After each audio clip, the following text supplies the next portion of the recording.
Well, I was waiting for the epoxy to dry and some prep work for some echoes and some other saws that I'm going to be porting tomorrow. I started cleaning the shop a little bit and threw a 7900 together out of a bunch of parts a friend dropped off. Figured it would be a good opportunity to talk about probably one of the best, if not the best, chainsaw manufacturers in the world that never made it in the U.S. Dolmar, which is now owned by Makita, which in turn sounds like Makita's gonna end all gasoline production and go straight battery. Just a great lineup of saws. I've had this 5105, I think, 10 years now. Happens to be a heated handle model. It's got a switch over here on the right, so it gets the handlebars and the carb up to about 105 degrees while you're cutting. It's great if you don't like to wear heavy gloves when cutting. You can wear some really thin ones to stop the vibration a little bit. Very well designed. The 5105 does feel a little bit heavy for its class compared to the newest saws out, like the 550 Mark II. And it's more of a torque saw. It is not an extremely high rever, but it has been dead reliable. And it is a joy to run for me, especially in the winter because of the heated handles. It is more of a torque saw. I would put it on line of some of the Echo iterations that like that wide power band and just ease of use. They're not peaky. You don't have to try to sit there and and keep it in the power band to keep going. You can pretty much ham fist these things, and they just keep on plugging away. They're all metal, all magnesium case. In their inboard clutch, which is a nice design, easier to swap out chains on these things. They have historically always had pretty nice felling dogs per the size of the saw. Next, going into the 7900, I threw together.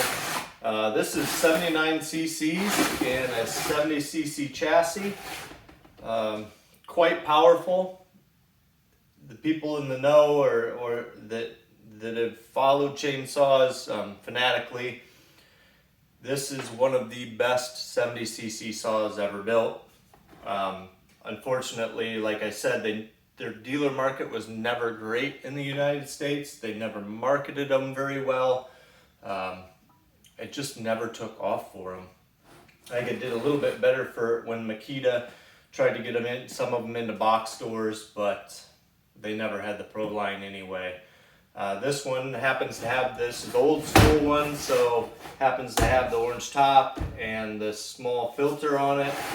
They come with, you could get a max flow on them that humped up. It looks kind of cool, and a larger filter inside.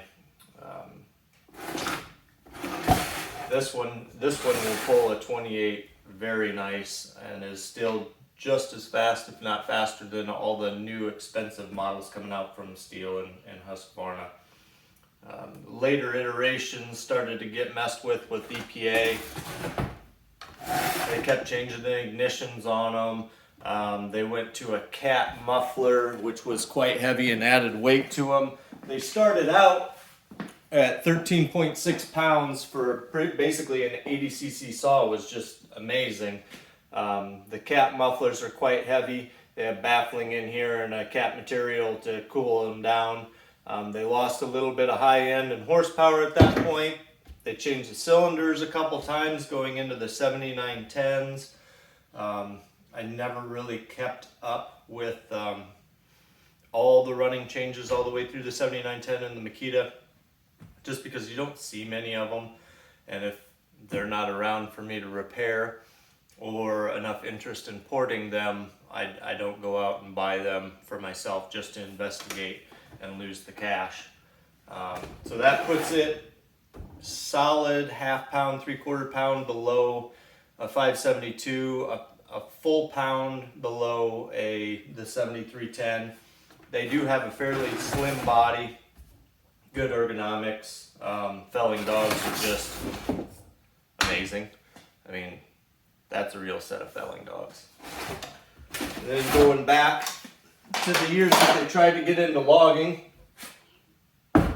they sent quite a few of these over here for, I think it was 2 years. Dolmar guys will, of course,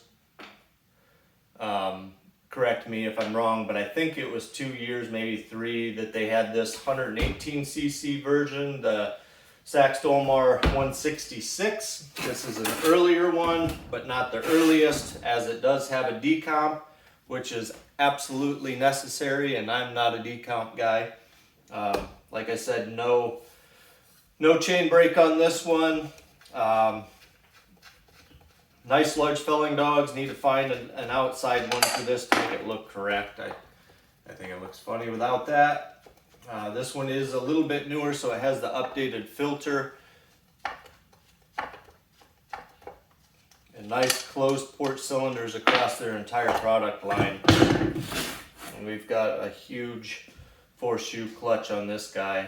14 mil shoulder for the bar. It's getting more difficult to find a bar to fit this unless you have them milled out. It runs typically 404. This one has an ambidextrous oiler. It does have an automatic oiler, but it has a supplemental oiler. When you're running the long bars, you can switch that from this side to this, depending on, you know, the orientation and what you run the saws in quite often. It's a company that I'd really like to see continue to build saws, and I wish they would get after it as far as marketing goes, but at this point, well, Steel, Husqvarna, Echo, I mean, they pretty much got the market cornered. There's not much more room in the U.S. anyway for any more players, unfortunately. So yeah, while I'm waiting for this stuff to set on the Echoes, and I got a 572, I've got the side transfer setting up. I figured I'd just mess around in the shop a little bit here, do a little bit of welding on some muffler mods, and yeah. I don't know how much this one weighs. I'm guessing it's somewhere around 25 pounds, like a 3120, but it doesn't feel like a 3120. It's not as blocky, nice slope design. It doesn't feel like a brick. It just feels like an upscaled version of like a 9010, which is another Dolmar saw in the 90cc range, and also very light for its size, for its displacement. This one and the 9010s all had a lot of ignition issues on this particular model, and the ignition is no longer available. You can update it to the 9010. This is a 9000, I'm sorry. You can update it to a 9010 ignition. You need the flywheel and the ignition, the coil itself. So I'm gonna see on this one if I can orient another coil onto it and get it to run without doing all that. It's kind of costly to do that. So yeah, Saturday of me rambling about saws that most people have never seen, might not ever see, but if you get a chance to get your hands on a 7900, especially an early one, I would highly recommend it. Prices are only going to go up, and they are amazing runners. Thanks for watching.